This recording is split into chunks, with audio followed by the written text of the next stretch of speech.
right, another ooky spooky session begins. This is your reading for the week of December 15th through December 21st. Off the top, if you want to see how I put all of this together, go to patreon.com/lvxmedianet.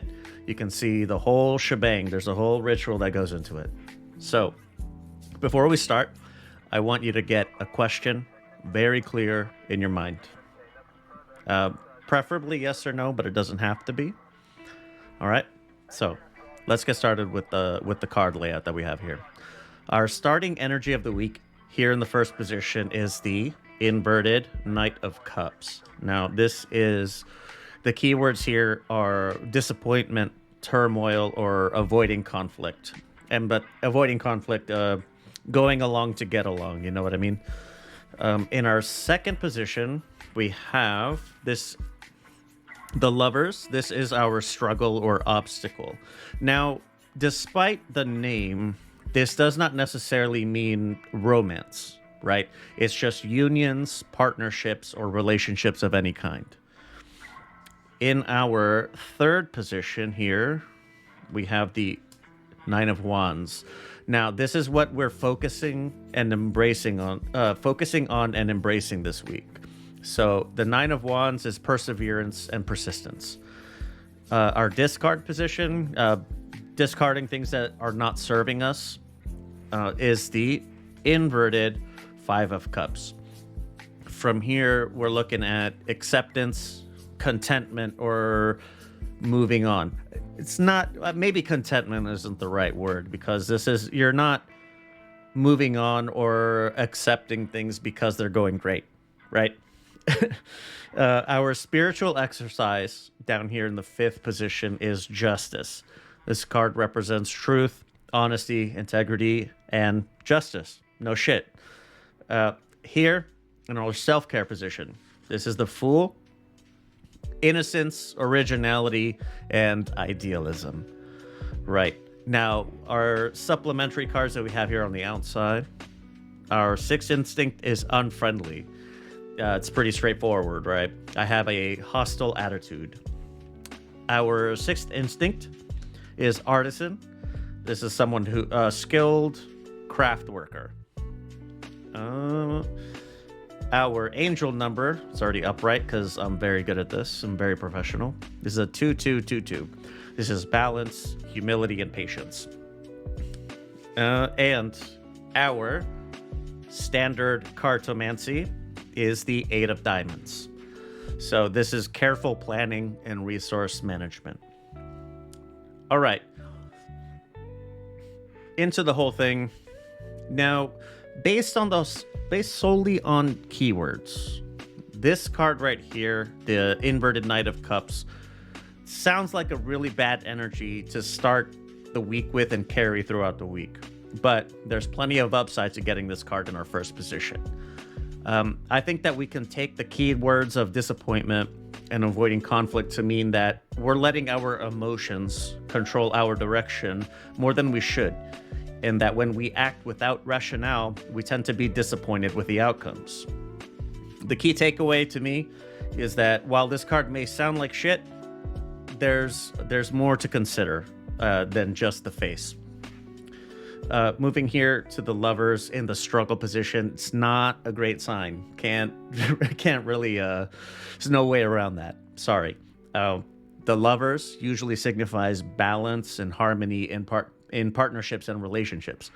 So if we consider the starting energy of the Knight of Cups inverted up here, it seems to me that we may not be meeting people where they are. We're all familiar with the golden rule, treating people how we'd like to be treated.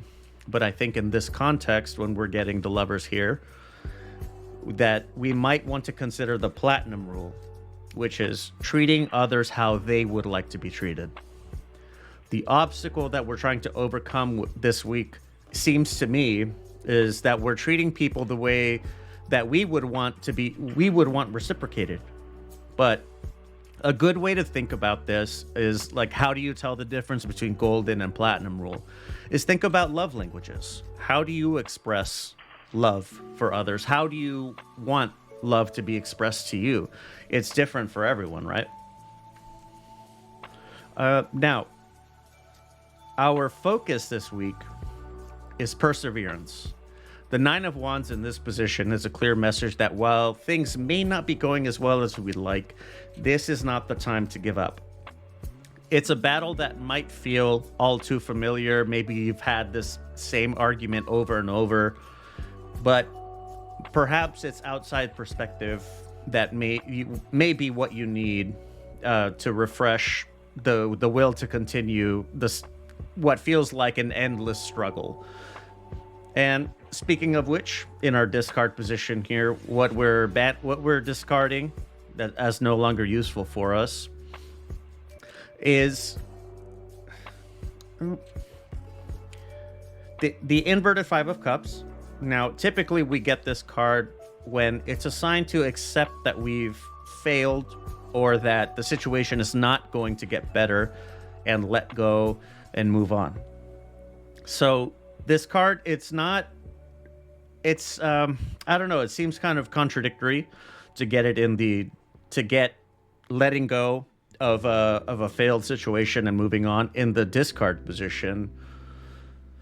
But there's some good notes that we can take from this card, which is to consider the impact of the choices that we have made so far. The takeaway, I think, in the broader context of the reading, is to let go of the mistakes that we've made up to this point, right? We can accept our mistakes without walking away from the situation. And now, check me out. I'm really good with the segues here. Our spiritual exercise this week down here in this position. The Justice card, typically, it signifies justice. Like I said, no shit. It's justice. It's the Justice card. That's what it does.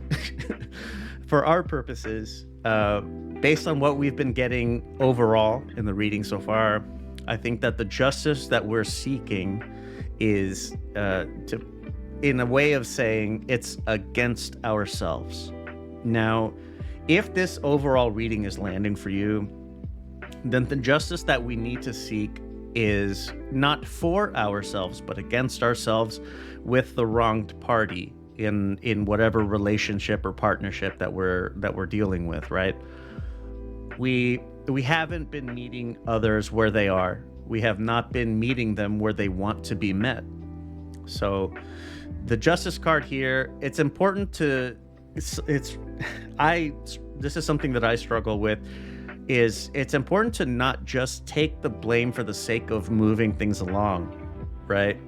The spiritual exercise that the Justice card represents is to accept fault where we are at fault, but not to accept fault for the sake of moving things forward, right? Because that's not justice. I think to use it, maybe this lands more in the US, to take a plea deal where we're going to plead guilty to a bunch of shit that we didn't do, but it's going to be a reduced sentence, something that we can deal with, something we can manage, right? That's not what we're trying to do. Now, our self-care guidance is the Fool. Now, don't let the name fool you. I'm good at this. This is a card that just means endless potential. It's a great card to get.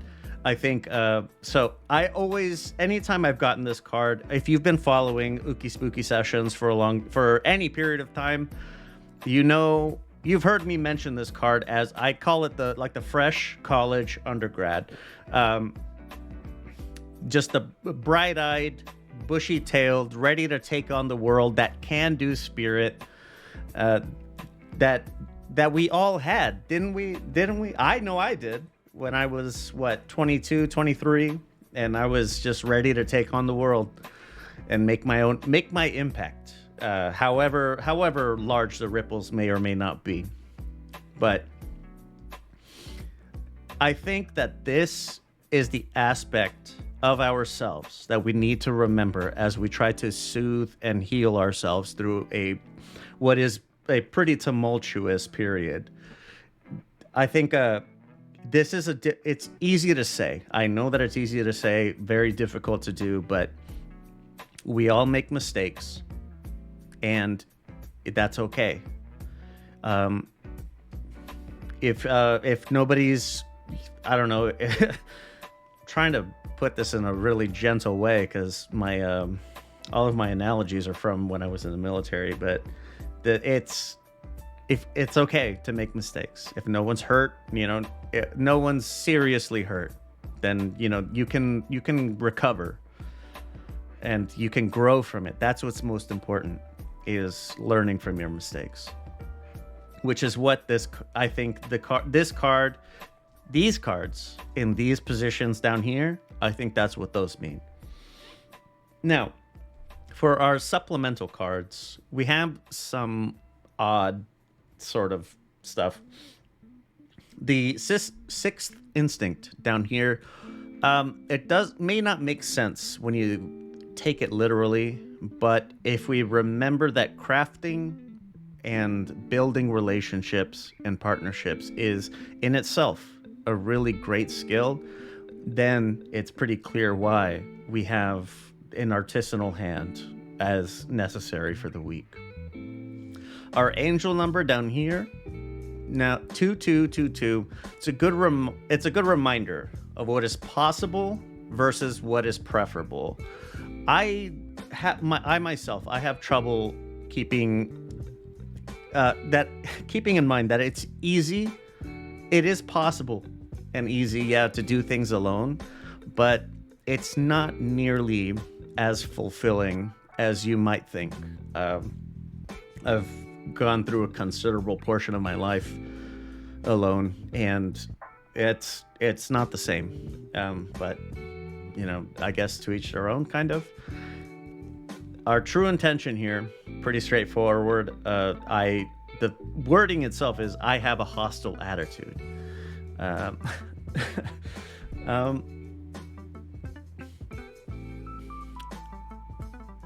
I think this is what we're trying to overcome in the realm of mending relationships. This is what we have to overcome. Now, in the just standard cartomancy, standard 52 card deck, we have the 8 of diamonds. This is actually more of a warning. The diamonds, the suit of diamonds, is generally energetic and positive.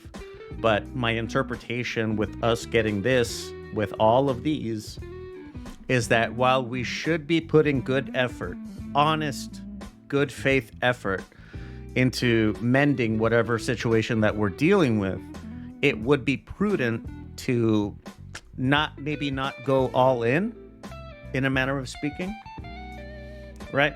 Not give too much of ourselves, devote too much of ourselves to rebuilding whatever issue that we're dealing with. So that's the entire card spread. The moon phase for the week is going to be waning gibbous. So what this is a time to rid ourselves of bad habits and negative thought patterns. This part of the lunar cycle is one of improved communication at large. So, man, I highly encourage you to go check out Patreon, and you can see how all of these come out. All right. Does it sound too good to be true? Maybe it does. I don't know. I can't say for you, but you can go see over there how I put this all together. You can see how all of these cards come out. And with the moon phase lining up, I mean, I'm not going to say that I'm like, I don't know. I'll just leave it at that. The moon phase lining with the reading. It's pretty sweet. But that's it. For the reading anyway. The crystal that I came up with for this one was the lapis lazuli. This is when you're doing your meditative works with these down here, this is a good one for keeping your third eye open to keep an honest perspective on what's going on, right? Because if you're incapable of admitting that you did something wrong, how do you really, how are you supposed to recover from the situation, right? But there you go. That's the whole reading. Now, I can and I do offer readings like these. If you go to lvxmedia.net, hit the Ookie Spooky button. It's on the front page. It's a crow with the logo or whatever. And you fill out the form and whatever. They're free. You don't have to give me money, and I'll do it anyway. I'm not gonna make you pay me for it. But I do want something that I'm starting to do is to seek mentors that can help me learn how to do this better. And one of them, that a name I trust in this, is her name is Samira. Maybe you've heard of her, maybe you haven't. If you go to psychicsamira.com, if you want to get yourself a very thorough reading that incorporates all of this stuff, all this shit that I do, man, she takes it to the next level, and she can give you a lot more depth than probably I could. So if you really want to get, a more holistic view, then go check it out. I got a little discount code here that you can use. It's Leo78843. So you go to psychicsamira.com, get yourself a reading. You can specify what it is that you want, right? And then when you go to check out and you go to pay for it, Leo78843. And you get yourself a little discount there. I believe it's 20%. So there you go. That is it for this reading. What else? I gave you the fucking Patreon shit. I do, like I mentioned, go to lvxmedia.net. We do a lot of other stuff over there. So there's more shows. If you think I was entertaining or whatever, then you'll find plenty of me over there being entertaining and informative. But yeah, that's it. I will see you next week. If you want to see how, I'm telling you, if all of this seems like it's too convenient the way that it lines up, LVX Media Net over on Patreon. You can see it for yourself. All right, so I'll see you next week. Same Mookie time, same spooky place. Peace.